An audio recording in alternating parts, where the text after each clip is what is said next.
ब्रह्मा का पिता है, कौन विष्णु की मां, शंकर का दादा कौन है, हमको दे बता। ये जानने के लिए कृपया सुनिए। जगत गुरु तत्वदर्शी संत रामपाल जी महाराज के अमृत वचन सर्व पवित्र धर्मों के पवित्र शास्त्रों के आधार पर। यही शिव यानी काल भगवान अपने महाशिव रूप में रहकर वे अपने सारे अंग में भस्म रमाए रहते हैं। उन काल रूपी ब्रह्म ने, अब देखो, युग काल रूपी ब्रह्म, ये ब्रह्म की ही व्याख्या सारी, इसी को महाशिव, सदाशिव, महाब्रह्मा, महाविष्णु नाम से कहा गया है। इन पुराणों का प्रारंभ यहाँ से होता है, फिर आगे चल के त्रिलोकीय ब्रह्मा विष्णु में इसकी उत्पत्ति इसी ब्रह्म से होती है। उन काल रूपी ब्रह्म ने एक ही समय शक्ति के साथ शिवलोक नामक क्षेत्र का निर्माण किया था। उस उत्तम क्षेत्र को काशी कहते हैं, जो ब्रह्मलोक में है। वह परम निर्वाण का या मोक्ष स्थान है, जो सबके ऊपर विराजमान है। वे प्रिया प्रियतम रूप शक्ति और शिव, जो परमानंद स्वरूप है, उस मनोरम क्षेत्र में नित्य निवास करते हैं। ये ब्रह्म, काल और या पार्वती यानी महापार्वती प्रकृति काशीपुरी परमानंद रूपणी है। मुने शिव और शिवा ने प्रलय काल में भी कभी उस क्षेत्र को अपने सानिध्य से मुक्त नहीं किया है, इसलिए विद्वान पुरुष उसे अभिमुक्त क्षेत्र के नाम से जानते हैं। इसलिए पिनाकधारी शिव ने पहले उसका नाम आनंद रखा था, उसके बाद वह अभिमुक्त नाम से प्रसिद्ध हुआ। देवर से एक समय उस आनंद वन में रमण करते हुए यानी पति पत्नी का व्यवहार करते हुए शिवा और शिव के शिवा यानी प्रकृति देवी और शिव ये काल भगवान के मन में यह इच्छा हुई कि किसी दूसरे पुरुष की सृष्टि करनी चाहिए, जिस पर यह सृष्टि संचालन का महान भार रखकर हम दोनों केवल काशी में रहकर इच्छा अनुसार विचरे और निर्वाण धारण करें। वही पुरुष हमारे अनुग्रह से सदा सबकी सृष्टि करे, पालन करे और वही अंत में सबका संहार करे। अब आगे देखिए, ऐसा निश्चय करके शक्ति सहित सर्वप्रिय परमेश्वर शिव ने अपने वाम भाग के 10वें अंग पर अमृत मल दिया। ये इन्होंने अपने हिसाब से गलत कर दिया, जबकि संस्कृत सहित अभी आपको दिखाया था, इसलिए डबल दिखानी पड़ रही है मुझे। अब यहाँ 10वें अंश का अंग का अर्थ है योनि में, अर्थात पत्नी पति के रूप में बीज स्थापना किया और फिर उससे एक पुरुष प्रकट हुआ। उसका नाम क्या रखा, ये आप देखिए, उसका नाम विष्णु रखा। उसने अपना नाम पूछा तो महेश्वर भगवान शंकर हंसते हुए कहे कि तुम्हारा नाम, ये देखो। शिव ने कहा कि वत्स बेटा, आप व्यापक होने के कारण तुम्हारा विष्णु नाम विख्यात होगा। ये काल कहता है विष्णु को, बेटा वत्स माने बेटा, तेरा नाम विष्णु होगा। अब 7वां अध्याय देखो, ये 6ठा अध्याय समाप्त हुआ। अब ये 7वां अध्याय देखिएगा। ब्रह्मा जी कहते हैं कि देवर से, उसके बाद मुझे भी काल ने ही, ब्रह्म ने ही उत्पन्न किया, ये स्पष्ट है। सदाशिव ने पूर्ववत अर्थात जैसे विष्णु को उत्पन्न किया वैसे यत्न करके मुझे परमेश्वर ने सांब यानी पार्वती, प्रकृति देवी और सदाशिव दोनों ने पहले की तरह जैसे विष्णु उत्पन्न किया पति पत्नी के रूप से, मुझे अपने दाहिने अंग से उत्पन्न किया। मुने उन महेश्वर ने मुझे तुरंत ही अपनी माया से मोहित करके नारायण देव के नाभि कमल में डाल दिया। ब्रह्मा ने बेरा ही नहीं, अब अवस्था बता इसने के विराकोण से नारायण की नाभि में था। ये विष्णु महाविष्णु रूप में स्वयं काल ही है और यही इनका पिता है। तो ब्रह्मा की उत्पत्ति शिव से और विष्णु की उत्पत्ति शिव से, ये शिव पुराण सिद्ध करती है।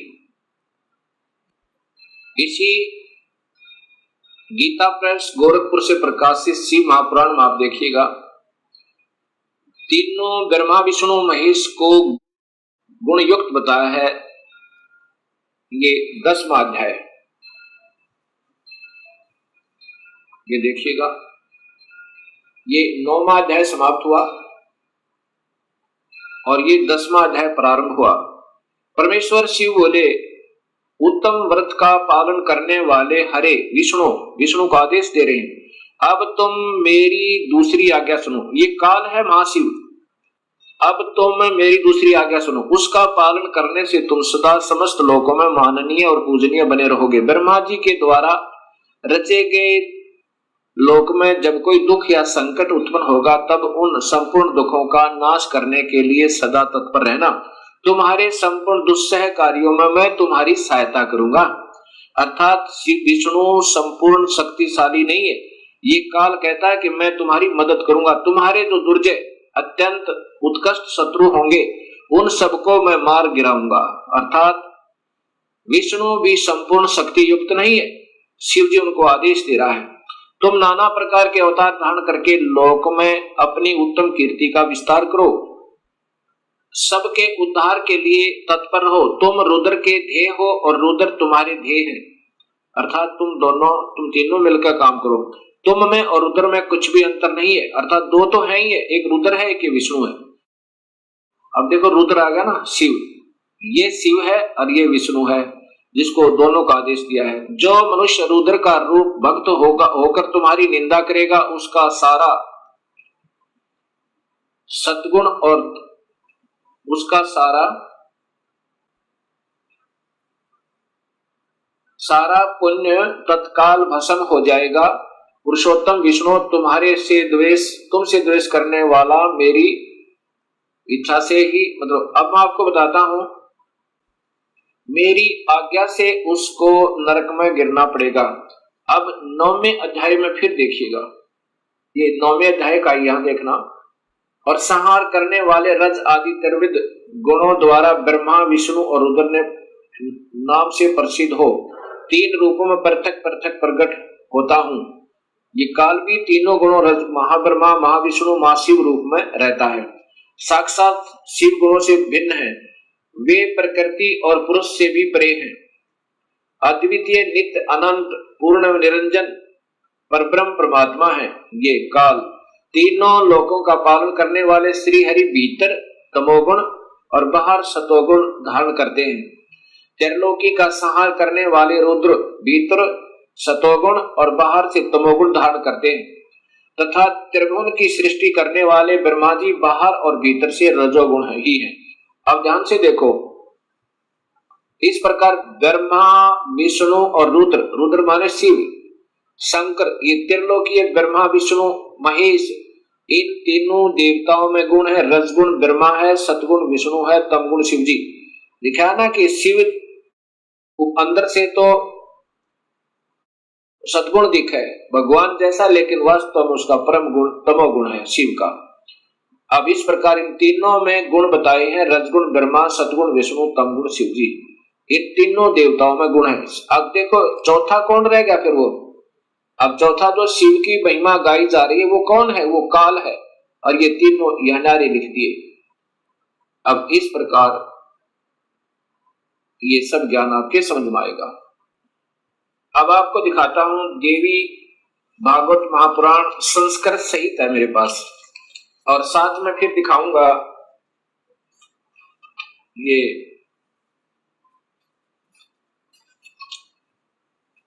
गीता प्रेस गोरखपुर से प्रकाशित ये देवी भागवतम सभाष्टिकम।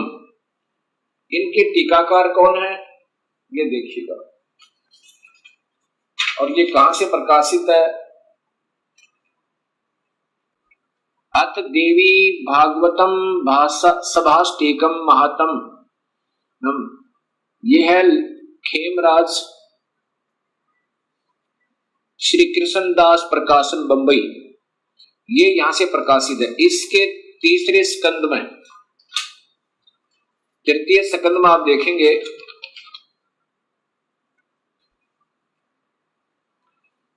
अथ श्री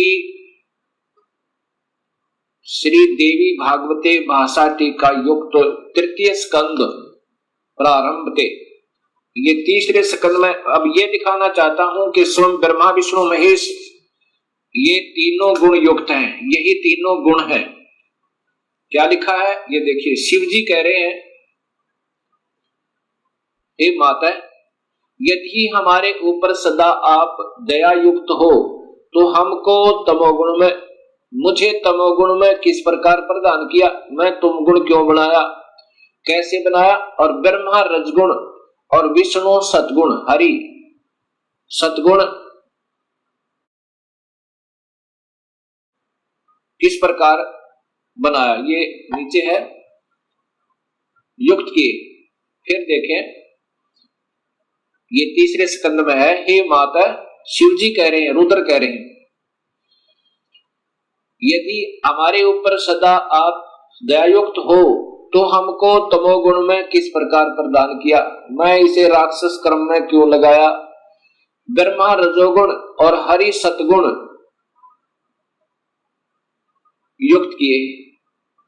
अब बताओ, अब देखो तुम्हारे तीनों गुण सर्जन पालन संहार स्थित है, यही काल का जाल है और इस माया से इसको अपने पुत्रों को भी भ्रमित रखता है।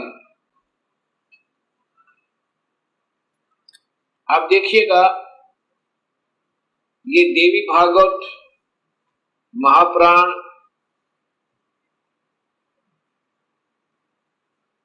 गीता प्रेस गोरखपुर से प्रकाशित, क्योंकि ज्यादातर भक्तात्मा इसी को पसंद करते हैं।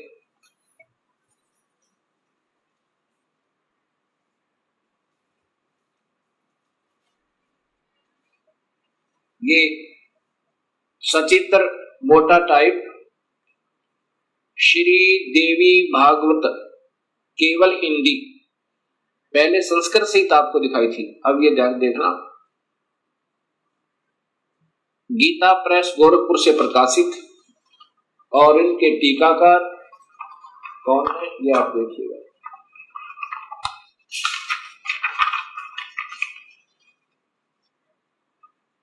मोटा टाइप, और यहाँ हनुमान संपादक हनुमान प्रसाद पोदार चिमन लाल गोस्वामी, इसके तीसरे स्कंद में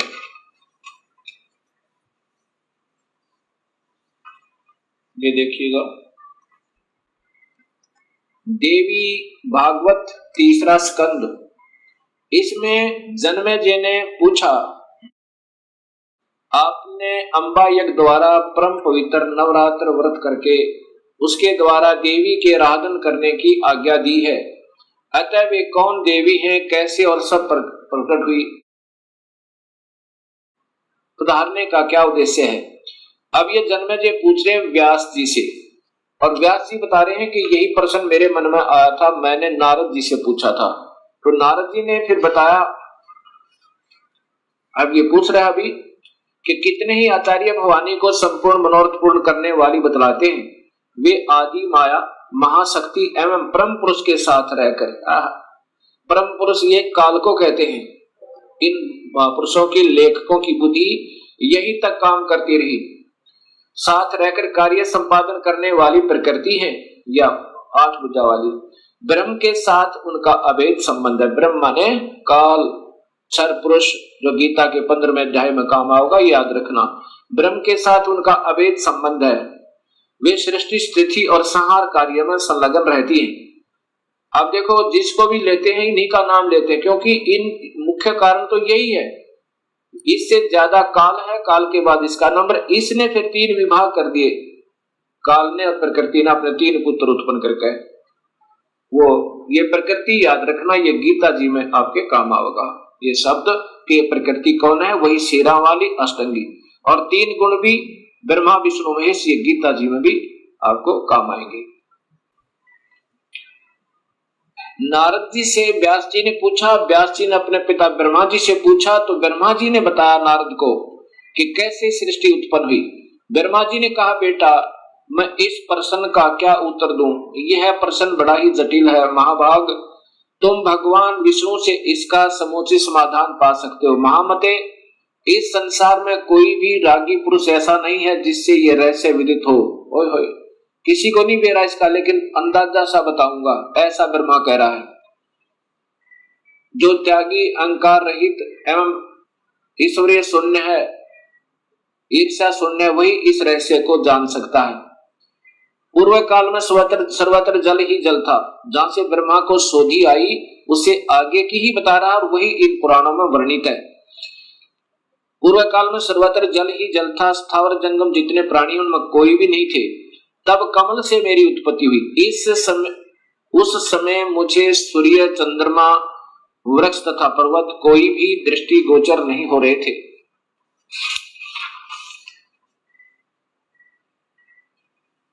दिखाई पड़े। मैं कमल की कणिका पर बैठकर विचार करने लगा, इस अगाध जल में मैं कैसे उत्पन्न हो गया, कौन मेरा रक्षक है तथा इस प्रलय काल में सृष्टि अनुसार करने वाले कौन विशिष्ट पुरुष हैं। कहीं भी स्पष्ट रूप से भूमि भी नहीं दिखती जिस पर यह जल टिका हुआ है। यह कमल कैसे उत्पन्न हुआ, रूढ़ एवं यौगिक दोनों अर्थों में कोई इसका कारण होने ही चाहिए। यौगिक अर्थ होने पर इसका मूल कारण पतंग होता है, पंख। तो अब देखूं वह पंख है कहाँ है, वह इस मूल कारण, मतलब ये नीचे घूमता रहा, 1000 वर्ष तक पृथ्वी का अन्वेषण करता रहा, इस पर भी मुझे इस जल का कहीं और छोर नहीं मिला। इतने में आकाशवाणी हुई, तप करो तप करो। तब मैंने तपस्या प्रारंभ कर दी। ये ब्रह्मा बता रहा है। कमल पर बैठे ही 1000 वर्ष तक मैं तप करता रहा। फिर उसी समय सृष्टि करो ऐसी आकाशवाणी सुनाई पड़ी। उसे सुनकर मैं बड़े आश्चर्य में पड़ गया। सोचा कि किसकी सृष्टि करूं अथवा मेरा क्या कर्तव्य है। उसी समय मधु और कैटब नाम के 2 भयंकर दानव आए। अब यहां देखना भक्तात्माओं, आए वे उस महावरण में मुझसे युद्ध करने की इच्छा प्रकट करने लगे। मैं उनसे भयभीत हो उठा। तब कमल का डंठल पकड़कर जल में उतरा। वहां मुझे एक परम अद्भुत पुरुष के दर्शन मिले। उनका श्री विग्रह मेघ के समान श्याम था। वे पीतंबर पहने थे, 4 भुजाएं थी, शेष नाग की सैया पर सोए पड़े थे। सोए का मतलब बेहोश थे, अचेत थे विष्णु जी। उन जगत प्रभु के गले को वनमाला सुशोभित कर रही थी। शंख, चक्र, गदा, पद्म, इन 4 अवधों से अनुपम शोभा पा रहे थे। ऐसे से ही भगवान विष्णु का मुझे दर्शन हुआ।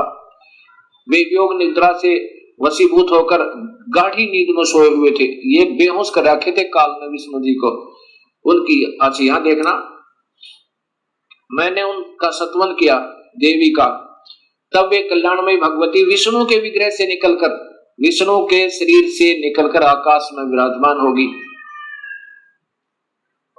ये सभी प्रमाण शास्त्रों में पूर्व प्रमाणित हैं और विद्यमान है।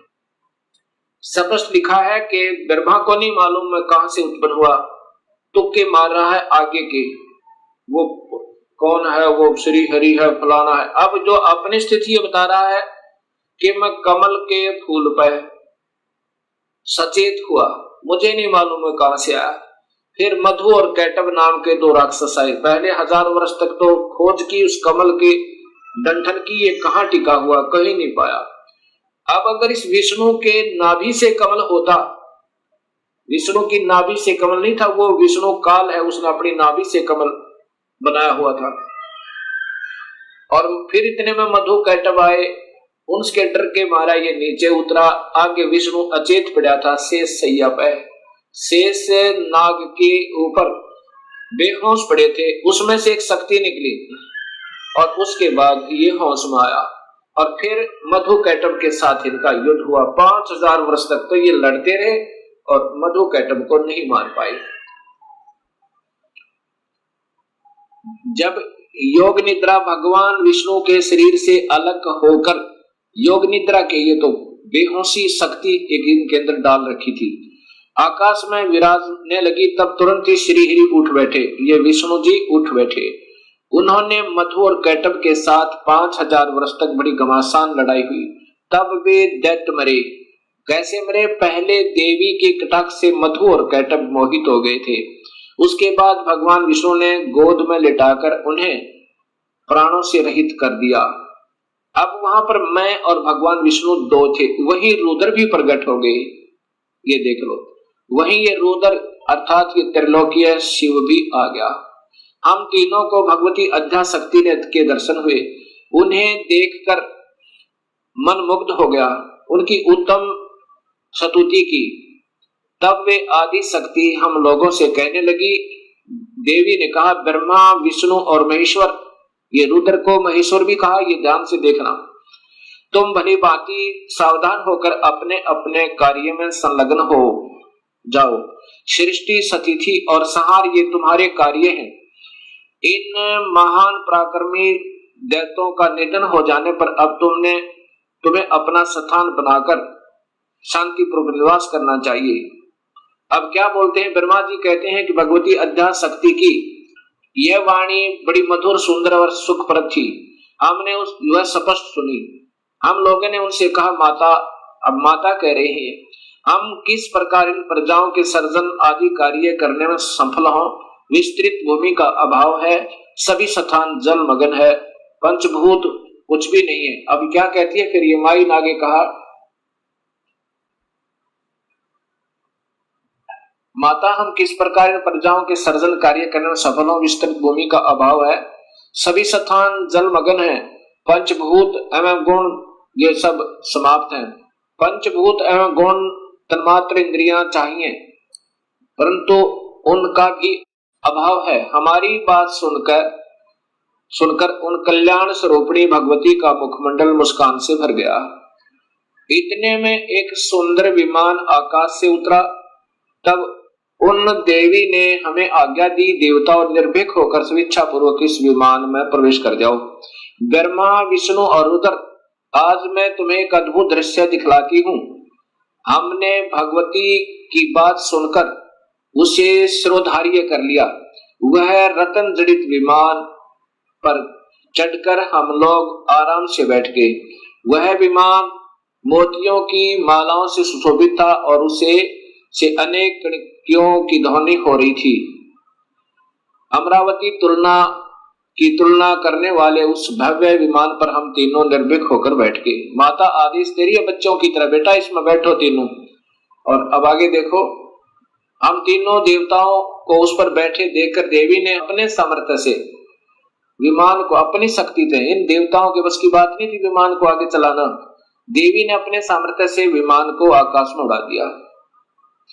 ब्रह्मा जी कहते हैं कि मन के समान तीव्र गति से चलने वाला वह विमान जिस अपरिचित स्थान पर गया, वहां संपूर्ण फलों से लदे हुए अनेक सुंदर वृक्ष थे। किलकों की कला की काकली उन वृक्षों की शोभा बढ़ा रही थी। और नीचे देखो, वहां पर ये क्या था, ये कौन था, ये स्वर्ग था।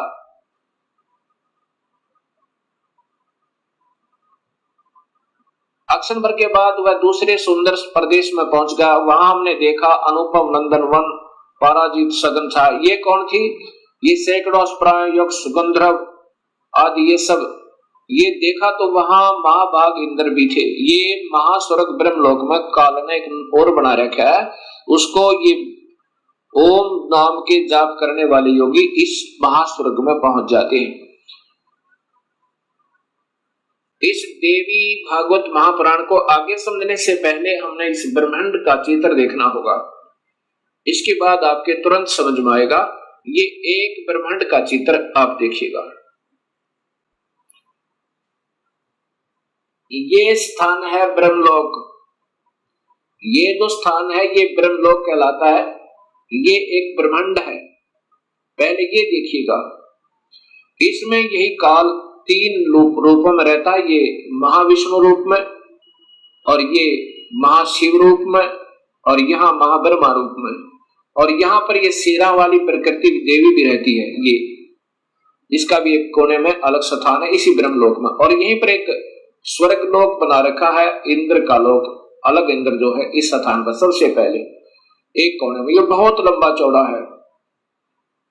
और यहाँ पर आते हैं ये ब्रह्मा विष्णु महेश, और ये पहले ब्रह्मा लोक में आते हैं। पहले ब्रह्मा को देखता है, ब्रह्मा दूसरा नजर आता है, फिर इधर, फिर विष्णु के लोक में आते हैं, फिर माया के पास आते हैं। ये अभी देव भागवत महापुराण आपको आगे सिद्ध करेगी।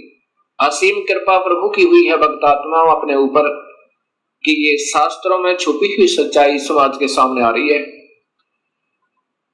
और इसी की तलाश करके योग जन वेदों का अध्ययन कर मर गए, क्योंकि उनको सूक्ष्म वेद का ज्ञान नहीं था और सूक्ष्म वेद के ज्ञान बिना ये बात समझ में नहीं आ सकती। ये स्वयं कबीर परमेश्वर ने ही स्वयं आकर अपनी वाणी, साधारण वाणी के द्वारा सरल भाषा में इस वेदों का भी और गीता जी का एक सत्य ज्ञान दिया था, लेकिन वो साधारण भाषा होने के कारण हम उसको यकीन नहीं कर पाए उन पर। अब इंद्र महास्वर्ग से आगे यानी इंद्र के लोक से आगे ब्रह्म लोक की तरफ प्रस्थान किया। इतने में हमारा विमान तेजी से चल पड़ा और दिव्य धाम ब्रह्मलोक में जा पहुंचा। संपूर्ण देवता उस नगर के सामने मस्तक झुकाया करते थे। वहां एक दूसरे ब्रह्मा विराजमान थे। उन्हें देखकर भगवान शंकर और विष्णु को बड़ा आश्चर्य हुआ। अब यहां देखना है कि दूसरा ब्रह्मा भी विराजमान थे वहां पर, और ये दास सिद्ध करना चाहता है आपको कि वो कौन है, आगे देखिएगा। इतने में मन के समान तीव्र गति से वह विमान तुरंत वहां से चल पड़ा और कैलाश के स्वर्ग में शिखर पर पहुंचा। वहां क्या देखा कि हमने विमान के पहुंचते एक भव्य भवन से त्रिनेत्र धारी भगवान शंकर निकले। एक शंकर और निकला, वे नंदी वृषभ पर बैठे थे। उनके 5 मुख थे और 10 भुजाएं थी। मस्तक पर चंद्रमा आदि थे। उसके बाद आगे देखो, अक्षण भर के बाद वही विमान उस शिखर से विपौन के समान तेज चाल से उड़ा और बैकुंठ लोक में पहुंचा। उसी ब्रह्म लोक में एक विष्णु लोक बना रखा काल ने। ये देखो नीचे कि वहां पर कमल लोचन श्री हरि विराजमान थे। कमल लोचन श्री हरि विराजमान थे, अर्थात एक विष्णु और वहां पर था। अब ये तीनों देवता विमान में बैठे हुए जा रहे हैं और दूर से देख रहे हैं, एक ब्रह्मा और है, एक विष्णु और है, एक शिव और है। उसके बाद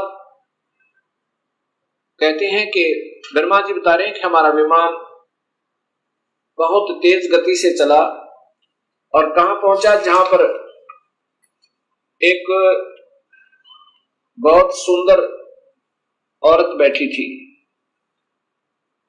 और उसको देख करके हमने सोचा कि ये कौन है, ये देवी कौन है।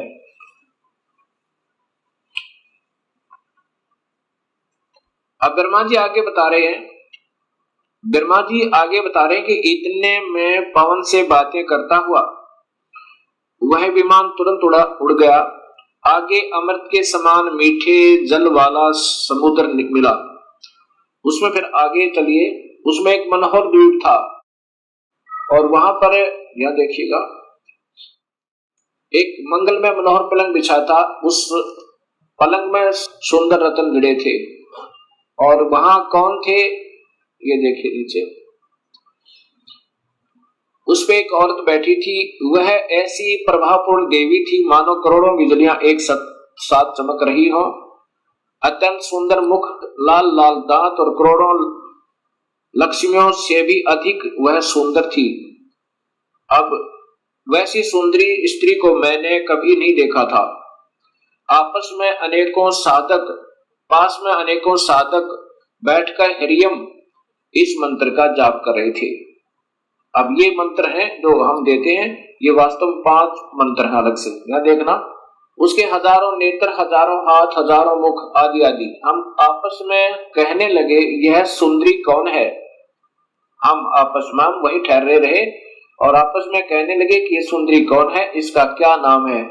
हम इसके विषय में बिल्कुल अनभिज्ञ हैं। अपनी माँ के बारे में भी तीनों देवताओं को नहीं मालूम। दूर से देखने पर वे कितनी सुंदर प्रतीत हो रही है, यहां देखना आगे। फिर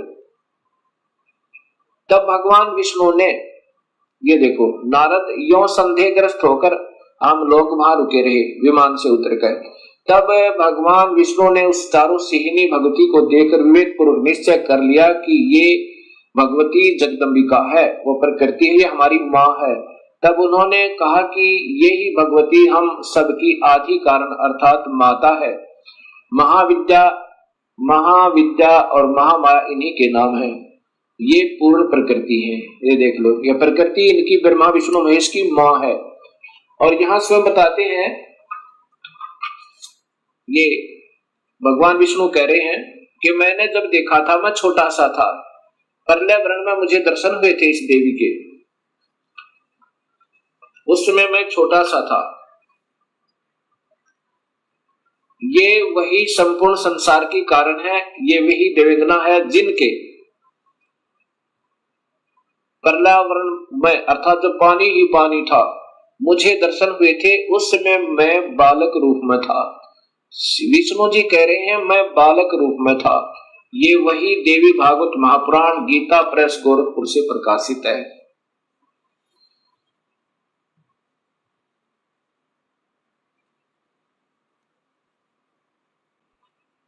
भक्तात्मा, अभी तक हमारे अधूरे गुरु, जब हम उनसे प्रश्न किया करते थे कि ब्रह्मा विष्णु महेश के माता पिता कौन है, वो कहा करते ये तो अजर है, अमर है, इनके कोई माता पिता नहीं है, ये तो अजन्मा है। और ये स्वयं देवी भागवत महापुराण में स्वीकार करते हैं कि हम तो जन्म मरण में है, मैं ब्रह्मा विष्णु और रुद्र, हम तो जन्म मरण में है, तुम ही नित्य हो, तुम ही अविनाशी हो, हम अविनाशी नहीं है। अब देखिएगा आपके सामने से प्रकाशित तीसरा स्कंद ही चल रहा है, यहां ये चल रहा है तीसरा स्कंद। अब ये पढ़ते पढ़ते हमारे यहाँ पर तुम शुद्ध स्वरूपा हो, ये संसार तुम्हारे से ही उत्सित हो रहा है। मैं ब्रह्मा और शंकर, विष्णु स्वयं कह रहा है मैं ब्रह्मा और शंकर हम सभी तुम्हारी कृपा से विद्यमान हैं। हमारा आविर्भाव और तिरोभाव हुआ करता है। आविर्भाव माने जन्म और तिरोभाव माने मृत्यु। हम तो मृत्यु और जन्म में हैं, ये ध्यान से देखो। और केवल तुम ही नेता हो, जगत जननी हो, प्रकृति और सनातनी देवी हो। ये फिर देखना भक्तात्माओं, विष्णु जी कह रहे हैं मैं विष्णु, ब्रह्मा और शंकर हम सभी तुम्हारी कृपा से विद्यमान हैं। हमारा आविर्भाव और तिरोभाव हुआ करता है। आविर्भाव माने जन्म, तिरोभाव माने मृत्यु। केवल तुम ही नेता हो, जगत जननी हो, प्रकृति और सनातनी देवी हो। ये प्रकृति शब्द आपको गीता में काम आएगा जब ये दास आपको बताएगा कि ब्रह्म और प्रकृति से तीनों गुणों की उत्पत्ति हुई। ब्रह्मा विष्णु महेश की, रजगुण ब्रह्मा, सदगुण विष्णु, तमगुण शिव जी की। ये वही देवी भागवत महापुराण है, गीता प्रेस गोरखपुर से प्रकाशित। यहां देखो, श्री भगवान शंकर बोले देवी यदि महाभाग विष्णु तुम्ही से प्रकट हुए हैं तो उनके बाद उत्पन्न होने वाले ब्रह्मा भी तुम्हारे ही बालक हुए। और फिर मैं तमोगुणी लीला करने वाला शंकर भी तुम्हारी संतान हुआ। अब दोनों बात सिद्ध होगी भगवत आत्माओं। विष्णु भी प्रकृति से उत्पन्न हुआ, ब्रह्मा भी, और शिव ये तमोगुण शिव। अब वहां देखना, रजगुण ब्रह्मा, सदगुण विष्णु, तमगुण शिव जी बताएगा दास आपको। मैं तमोगुण लीला करने वाला शंकर भी तुम्हारी संतान हुआ, अर्थात मुझे भी उत्पन्न करने वाली तुम ही हो। अब ये ध्यान से पढ़ो भक्तात्मा, ये वही देवी भागवत महापुराण गीता प्रेस गोरखपुर से प्रकाशित।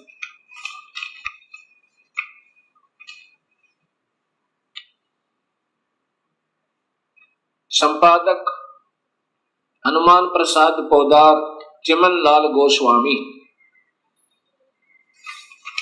अब आपके सामने ये स्पष्ट हुआ कि ये प्रकृति देवी और ये ब्रह्म काल, इनसे ब्रह्मा विष्णु और शिव की उत्पत्ति हुई। और जिनको हम अजर और अमर कहा करते थे, वो हमारे ही शास्त्रों में प्रमाणित है कि ये अनित्य है, ये तो नाशवान और जन्म और मरण के अंदर है। अब इन बातों का ज्ञान होने से ही हमें स्पष्ट ज्ञान होगा कि पूर्ण परमात्मा कौन है। अब उसके बाद क्या होता है, काल ने ब्रह्म ने कहा था कि जब ये बच्चे सियाने हो जाएं, इन तीनों को सागर मंथन पर भेज देना और वहां पर जो वस्तु निकले इनको देना। सबसे पहले अब देवी ने क्या किया कि तुम तीनों अब विमान पर बैठो और जाओ अपने अपने स्थान पर, ये विमान तुम्हें वहां छोड़ देगा। ब्रह्मा को ब्रह्मालोक में, जैसा भी आपने ब्रह्मांड का चित्र देखा था, अलग से ब्रह्मालोक, विष्णुलोक, शिवलोक बने हुए हैं। इस ब्रह्मांड में ये पहले ही रचित है और इनको ऐसे ही एक बहुत लंबे चौड़े समुद्र पर, जल के समुद्र पर वहां अपनी शक्ति से रखा हुआ था, इनको ब्रह्मा विष्णु महेश को। तब ये तीनों अपने अपने लोक में पहुंचे। फिर आदेश हुआ प्रकृति देवी का कि तुम तीनों अब सागर मंथन करो। तीनों ने मिलकर सागर मंथन किया।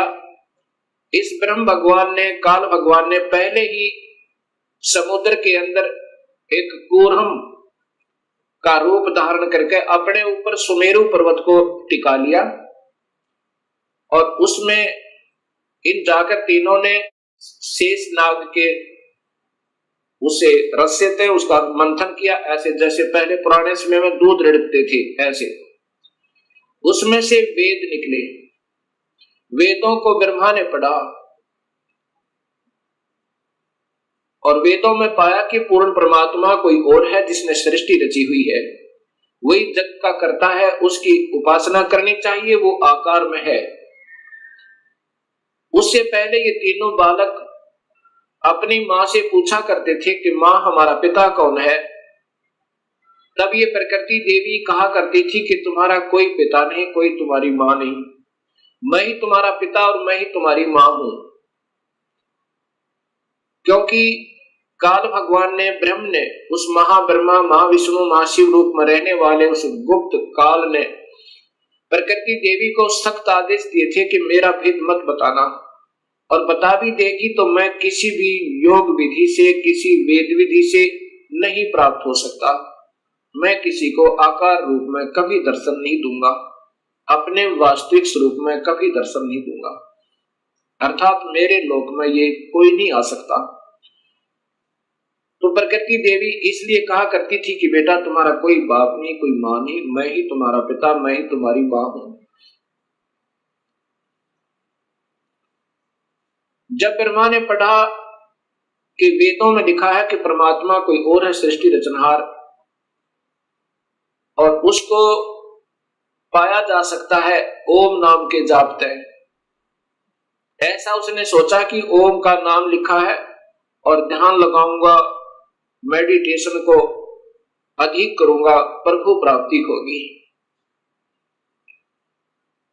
तब ब्रह्मा ने कहा कि मां आप कहा करती थी कि हमारा कोई पिता नहीं, वेदों में लिखा है कि परमात्मा आकार में है और वही पूर्ण परमात्मा ही सारी सृष्टि का रचनहार है।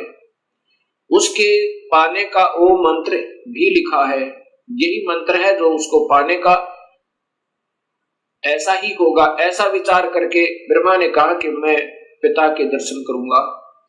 माई ने कहा कि बेटा वो तुम्हें कभी दर्शन नहीं देगा, तुम्हारा पिता। ब्रह्मा ने कहा कि मां अब आपकी बातों पर विश्वास नहीं होता, मैं पिता की तलाश करूंगा, अर्थात परमेश्वर को ढूंढूंगा। माई ने कहा कि यदि तुम्हें पिता नहीं मिला तो क्या करेगा। ब्रह्मा ने कहा कि मैं फिर वापस नहीं आऊंगा, दर्शन नहीं दूंगा आपको। ऐसा सोचकर, ऐसा कहकर ब्रह्मा वहां से चल पड़ा। एकांत स्थान पर जाकर 4 युग तक मेडिटेशन किया, ध्यान किया, ओम नाम का जाप किया। प्रभु प्राप्ति नहीं हुई। अब शर्मिंदा वापस नहीं आ रहा है। तब आकाशवाणी काल ने की प्रकृति देवी को कि सृष्टि प्रारंभ करो, जीवों की उत्पत्ति करो। तब प्रकृति देवी ने कहा कि तेरा जेठा बेटा, ज्येष्ठ पुत्र ब्रह्मा आपकी तलाश में हट करके गया हुआ है। तब निरंजन ने कहा कि मैं कभी किसी को किसी भी वेद विधि वर्णित विधि से कोई दर्शन नहीं दूंगा, मेरी प्राप्ति नहीं हो सकती, उसको वापस बुलाओ। तब प्रकृति देवी ने अपनी शब्द शक्ति से एक लड़की उत्पन्न की, उसका नाम गायत्री रखा और कहा बेटी जा ब्रह्मा को समाधि से उठा कर ला, उसको कहना कि तेरे बिना सृष्टि रचना अधूरी है और आप वापस चलिए। अब वो गायत्री देवी जब वहां पहुंची ब्रह्मा के पास, ब्रह्मा के चरण छुए, ब्रह्मा का ध्यान भंग हुआ। तब उसने देखा कि सामने एक लड़की खड़ी है। ब्रह्मा गुस्से में आकर कहता है कि तूने मेरा तप भंग कर दिया, तू कौन पापचारिणी आ गई, मैं तुझे श्राप देता हूं। तब उस गायत्री ने कहा कि पहले मेरी बात सुन लो और फिर मेरा दोष हो तो मुझे श्राप देना। मुझे मां ने भेजा है आपको लिवा लाने के लिए, आपके बिना सृष्टि रचना प्रारंभ नहीं हो रही, जीवों की उत्पत्ति नहीं हो रही और आप वापस चलिए। तब ब्रह्मा जी ने कहा कि गायत्री कैसे चलूं मैं मां के पास, मुझे शर्म लगती है, पिता के दर्शन हुए नहीं और मैं कहकर आया था कि मां यदि पिता के दर्शन नहीं हुए तो मैं वापस नहीं आऊंगा, दर्शन नहीं दूंगा। ब्रह्मा ने कहा गायत्री से कि यदि तू मेरी झूठी गवाही देवे तो मैं चलूं कि पिता के दर्शन अर्थात प्रभु की प्राप्ति हो गई। गायत्री ने कहा कि एक और गवाह तैयार करते हैं। गायत्री ने अपनी सब शक्ति से एक और लड़की उत्पन्न की, उसका नाम पहुपवती रखा। दोनों ने ब्रह्मा की झूठी गवाही देने की स्वीकृति दे दी। तीनों के तीनों माता के पास प्रकृति देवी के पास आ गए। प्रकृति देवी ने पूछा कि ब्रह्मा तुझे पिता के दर्शन हुए? ब्रह्मा ने कहा हाँ मां मुझे पिता के दर्शन हुए। तो देवी ने पूछा कैसे प्रमाणित हुआ है? ब्रह्मा ने कहा कि दोनों से पूछ लो, इनके सामने मुझे दर्शन देकर के पिताजी गए हैं। तब उन दोनों से पूछा प्रकृति देवी ने, गायत्री और पहुपवती ने स्वीकृति दी और कहा कि हाँ हमारे सामने ब्रह्मा को दर्शन दिए, पिता ने दर्शन दिए, बड़ा तेजो में शरीर था, ऐसे तुक्के मारे। तब प्रकृति देवी के मन में ये आया कि ये काल दोगला है, ये ब्रह्म तो दोगली बात कर रहा है, मेरे को कहता है मैं कभी किसी को दर्शन नहीं दूंगा, मैं कभी व्यक्त रूप में प्रकट नहीं होऊंगा और गुप्त रूप में सर्व कार्य करता रहूंगा, और इनको दर्शन दे दिए। ऐसा सोचकर अक्षुब्ध होकर नाराज होकर दूर जा बैठी और कहती है कि मैं नहीं तेरे इस कार्य को कर सकती, संभाल अपने डमडमे ने। मुझे कुछ कहता है और इनको दर्शन दे दिए।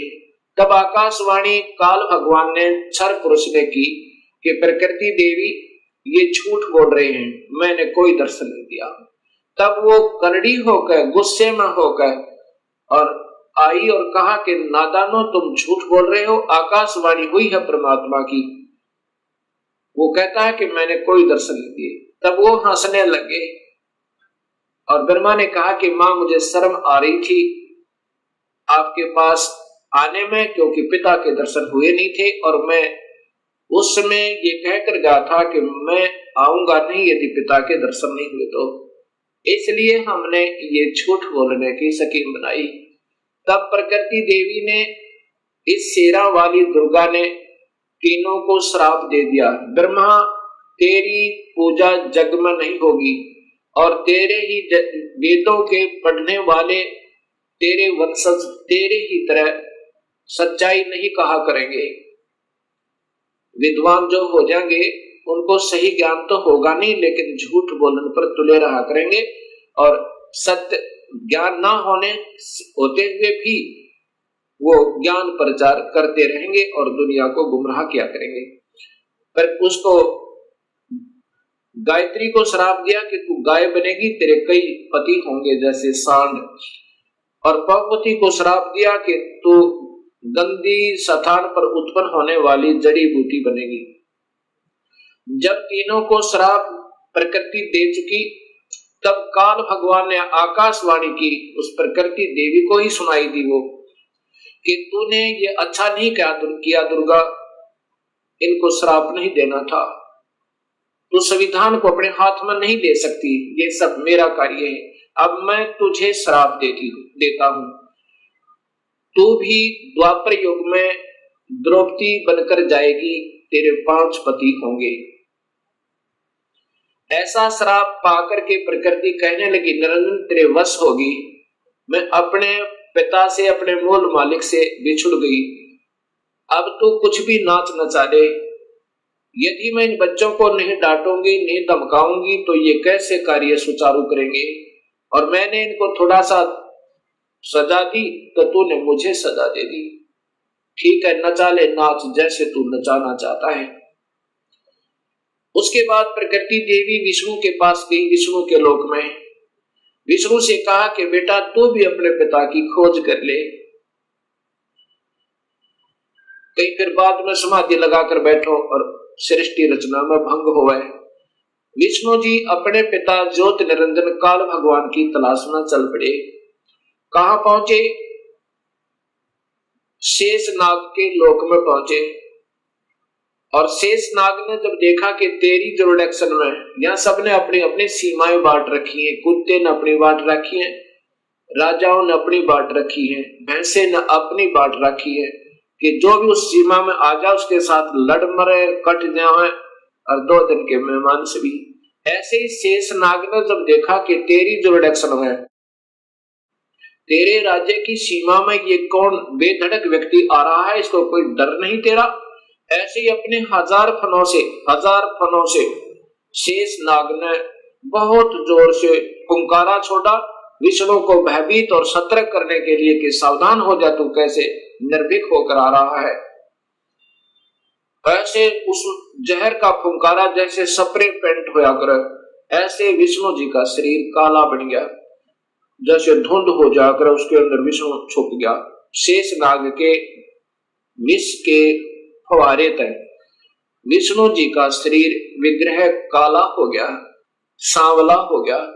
जब विष्णु जी ने देखा कि इस नादान कीड़े ने, इस नादान सर्प ने ये क्या जुल्म किया, मैंने इसका क्या बिगाड़ा था, मैंने तो इसको कुछ कहा भी नहीं था, इसने ऐसे मेरा स्वरूप बिगाड़ दिया, अब इसको ठीक करता हूं, इसको गढ़ता हूं।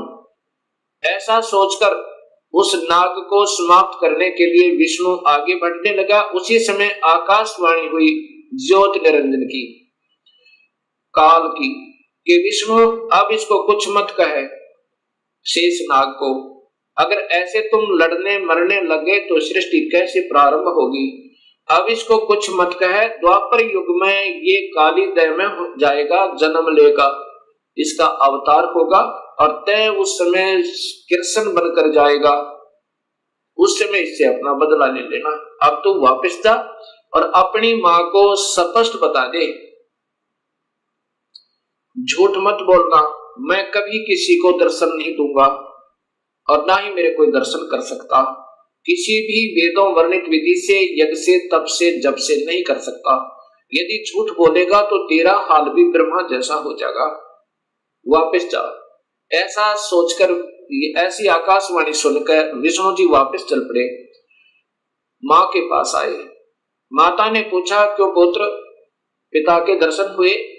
विष्णु जी ने कहा, नहीं मां, मुझे दर्शन नहीं हुए। इस बात को सुनकर ये जगदंबिका दुर्गा बड़ी प्रसन्न हुई और विष्णु को सीने से लगाया और कहा, पुत्र तू सत्यवादी होगा और तुझे मैं यहाँ पालन पोषण और स्थिति का विभाग देती हूँ, और अब मैं तुझे अपनी कृपा से तेरे पिता के दर्शन कराती हूँ। देख शरीर में ध्यान लगाकर और पहुंच जा सहस्रार कमल में। सहस्रार कमल में जो ज्योत प्रकाश दिखाई दे रहा है वो 1000 ज्योतियां, बस ये तेरे पिता का स्वरूप है, ये ज्योत स्वरूपी निरंजन है। ऐसे इन सबको बहका रखा है। विष्णु जी अपने पिता के प्रकाश रूप में दर्शन करके बड़ा प्रसन्न हुआ। उस अंदर प्रकाश देख के, ये मेडिटेशन करने वाले अंतिम उपलब्धि केवल ज्योत बताते हैं, वो ज्योत स्वरूपी वही तो काल है, और उसी को देखकर सब प्रसन्न हो जाते हैं। उसके बाद यही माई शिव जी के पास गई, शंकर जी के पास गई। शंकर जी से कहा, बेटा तू भी अपने पिता की तलाश कर ले, तेरे दो भाइयों को तो मिला नहीं। शिव जी ने कहा कि हे माँ, जब मेरे दो बड़े भाइयों को नहीं मिला पिताजी, तो मैं तो कोशिश ही नहीं करता, परंतु माँ मेरी एक प्रार्थना है। तो माता ने कहा कि बोलो क्या चाहते हो? कि मुझे जन्म मरण रहित कर दे, मुझे अमर कर दे माँ, मैं तो यही मांगता हूं आपसे। तब माँ ने कहा, प्रकृति देवी दुर्गा ने कहा कि बेटा ये नहीं हो सकता, जो पैदा हुआ है इस 21 ब्रह्मांड में उसका जन्म होगा, जो जन्म हो गया उसकी मृत्यु होगी, जो पैदा हुआ उसकी मृत्यु होगी, और जो मर गया उसका पुनर्जन्म अवश्य होगा, चाहे किसी भी योनि में कर्म आधार पर वो जाए। अमर नहीं कर सकती। पुत्र में एक विधि बता सकती हूँ जिसके कारण तेरी आयु सबसे ज्यादा हो जाएगी। भगवान शिव ने कहा कि माँ ऐसी ही कृपा कर दो। तब देवी ने कहा कि पुत्र तू ज्यादातर मेडिटेशन करया करे, और मेडिटेशन करते करते अपने श्वासों को, प्राणों को 10वें द्वार पर स्थिर कर दिया कर, श्वास कम से कम आने दिया कर, और ठंडे क्षेत्र में रहा कर ताकि तेरा शरीर खराब ना होए। उसके बाद भगवान शिव ज्यादातर ध्यान समाधिस्थ रहते हैं और अपने श्वासों को रोक लेते हैं। श्वासों के आधार पर ही ये सब प्राणियों की आयु निर्धारित है। उसके बाद फिर इन तीनों से कहा कि तुम जाओ सागर मंथन करो। पहले माई ने कहा कि तुम मेरे से सृष्टि रचना करो, मुझे ही पत्नी बनाकर तुम तीनों यहाँ के सृष्टि रचना करो। तब इन तीनों ने कहा, हे माँ, माता नार पुत्र की होई, हे जननी ये कहाँ अगत होई। तब माँ ने कहा कि बेटा मैं तुम्हारी परीक्षा ले रही थी और ये देख रही थी तुम भी अपने पिता की तरह ही ऐसे हो या तुम्हारे अंदर कोई विवेक है। ठीक है, तुम जाओ फिर सागर मंथन करो। अब दूसरी बार फिर सागर मंथन किया। जब सागर मंथन किया उसमें 3 रूप माई नहीं अपने बनाए इस दुर्गा ने। ये सिद्धि होती है, एक सिद्धि वो चोलेदार है, चोले माने शरीर। 3 रूप बनाए और 3 लड़कियों के रूप में बाहर आई। वो तीनों के तीनों ब्रह्मा विष्णु महेश एक एक लड़की को लेकर के, तीनों लड़कियों को लेकर के माँ के पास आए। माता ने पूछा कि पहले कौन सी निकली थी?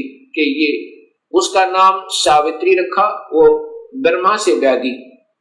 दूसरी का नाम लक्ष्मी रखा, वो विष्णु से ब्याह दी। और तीसरी का नाम उमा रखा, वो शिव से शादी कर दी। और तीनों से कहा कि अपनी अपनी पत्नियों को लेकर अपने अपने लोक में जाओ और अब ये सृष्टि प्रारंभ करो। यहां से ये काल सृष्टि प्रारंभ हुई। अब इसी का प्रमाण आपको देवी भागवत महापुराण में देता हूं, तीनों की शादी का। अब देखिएगा, वही श्रीमद देवी भागवत महापुराण केवल हिंदी, गीता प्रेस गोरखपुर से प्रकाशित, और इसी का वही तीसरा स्कंद चल रहा है। इसमें देखिएगा यहां पर,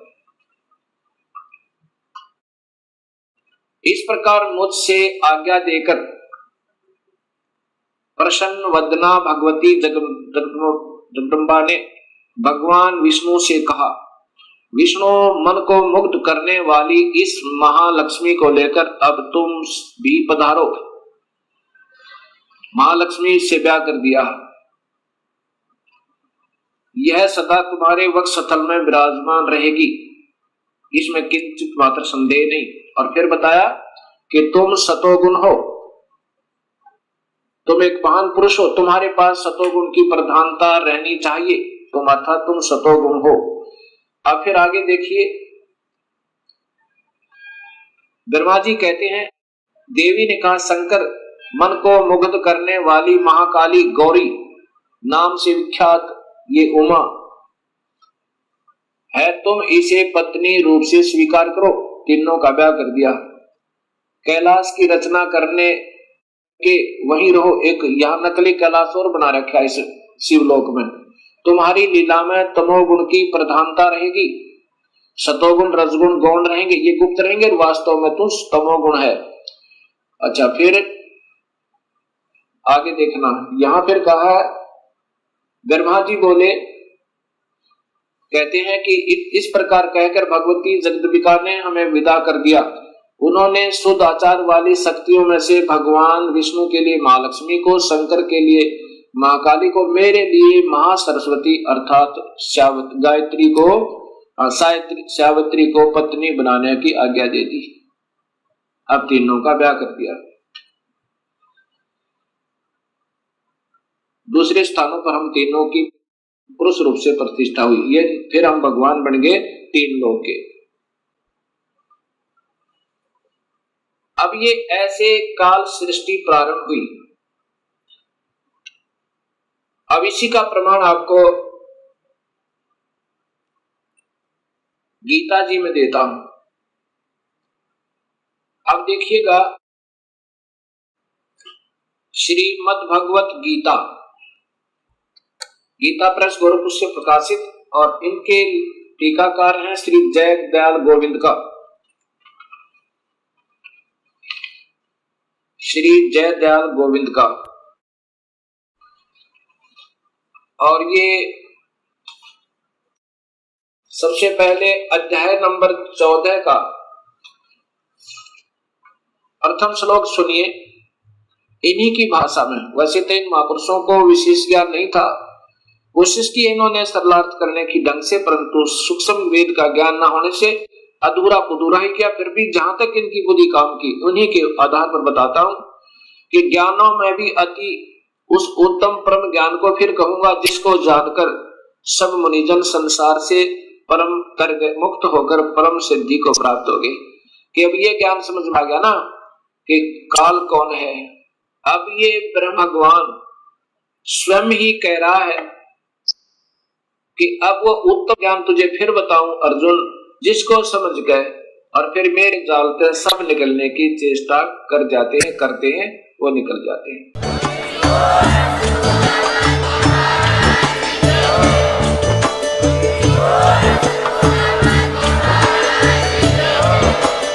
आप सुन रहे थे जगत गुरु तत्वदर्शी संत रामपाल जी महाराज जी के मंगल प्रवचन। अधिक जानकारी के लिए विजिट कीजिए हमारी वेबसाइट www.jagatgururampalji.org। संत रामपाल जी महाराज जी के शुभ आशीर्वाद से पूरे विश्व भर में 500 से भी ज्यादा नाम दीक्षा केंद्र हैं, जिन पर संत रामपाल जी महाराज जी द्वारा ऑनलाइन निशुल्क नाम दीक्षा दी जा रही है। अपने नजदीकी नाम दीक्षा केंद्र का पता करने के लिए संपर्क करें 8222880541।